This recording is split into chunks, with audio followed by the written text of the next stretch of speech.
Hi, my name is Catherine Valega, and my firm Green Bee Advisory is a financial service practice focused on supporting breadwinner women. That includes many business owners, but also corporate executives. And a lot of my clients are women in STEM who are compensated with some form of equity, either stock options, stock units, you name it. There's a lot of challenges and a lot of opportunities that goes along with that. And I'm going to share some ideas with you today. So we're going to talk about understanding the basics, the types of equity compensation, challenges, opportunities, and give you some planning options to think about. First of all, what are stock options or equity compensation? How do they work? And some common terminology involved with them. So what are they? Stock options or equity compensation is a form of reward or compensation to stay with the company and work hard. It's giving you the ability to become an owner in the company, and companies do this to help recruit and retain talent, right? They want you to work hard and participate in the potential upside of being an owner in that company. So it's smart that they offer this for their talent. So how do they work? You're granted shares or options. Along with that will become a vesting schedule that is either calendar-based and or milestone project-based. Then once you're fully vested, you earn the control over those stock, or you can exercise the options, right? You finally have some control when you're vested.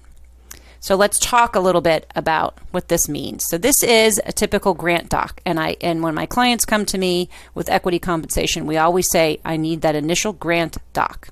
So what this shows us is how many shares were granted, right? In this case, 1,000. What type of options or shares, that might be called different things by different companies.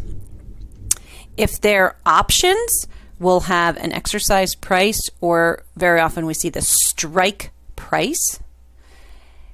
We have a grant date. We have a vesting schedule. And then if they are options, there may also be an expiration date. And we want to pay attention to that because we do not want to leave money on the table. So how does vesting work, right? So when do I actually own the opportunity to have some value in these shares that I was granted? This is a very simple example. In this case, we're granted 300 shares. Let's just say this is sort of day 0, and those shares are going to vest 100 shares a year. So from day 0 to year 1 post the grant date, we don't really have any value, right? But the company wants us to stay there and work hard because after year 1, now 100 of those shares have vested, and you can control those shares now, or those options. Year 2, another 100 shares. Year 3, another 100 shares. So it's taken 3 full years from the day of that grant to be 100% vested in this grant.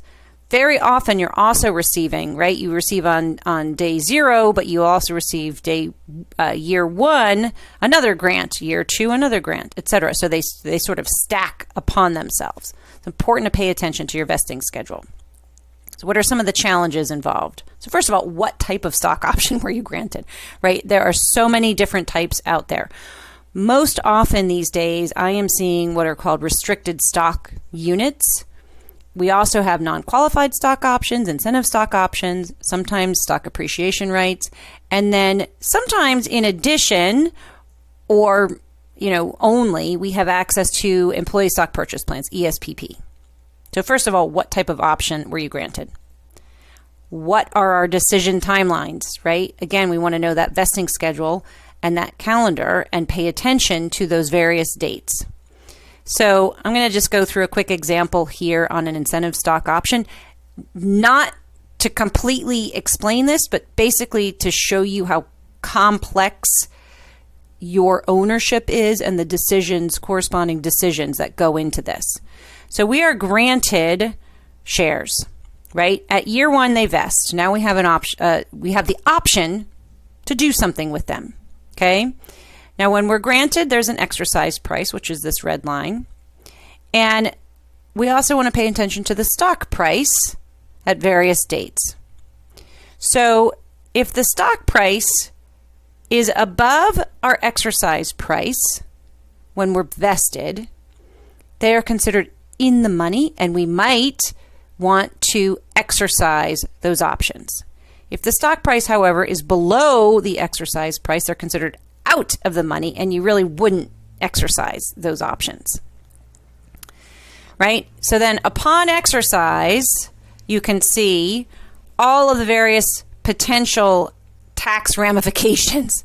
We have some ordinary income. We eventually will have gains, either short-term or long-term. We may have AMT. It's a complex decision. So the whole point is to say, do not enter into these decisions alone. You want to do them in tandem with your financial advisor. And I also work very closely with my client's accountant. So first of all, advocate for yourself, right? Women, when you get in there and you are these, hard-driven, hard-working, smart STEM execs, you want to negotiate your options into your employment offer. You want to understand your vesting schedule. You want to get written agreements.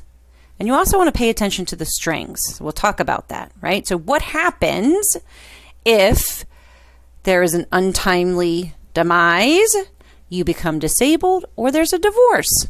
Very important to know what happens to your options in cases like this. We also want to establish a process for managing. I showed you earlier on that incentive stock option. It's a complex decision. And we also want to incorporate our entire equity compensation package into our long-term financial and tax planning goals, right? We don't want to make these decisions in a vacuum. Now I talk about diversification and investing with confidence. So the second piece is, if we exercise, we own the stock, very often clients accumulate concentrated stock positions. And now it's another decision in our overall financial plan is, do we want to diversify? We also want to make sure we're investing aggressively enough per our time horizon and our goals and our risk tolerance. We want to understand what we own. We want to manage our taxes. There are a lot of tax. We showed you earlier on the incentive stock, all the different tax ramifications, and adjust frequently as needed. So to sum it all up, right, my smart, hardworking STEM women who are receiving equity comp, number one, advocate for yourself and negotiate. Understand all of your grants and how they work. You want to take control of it.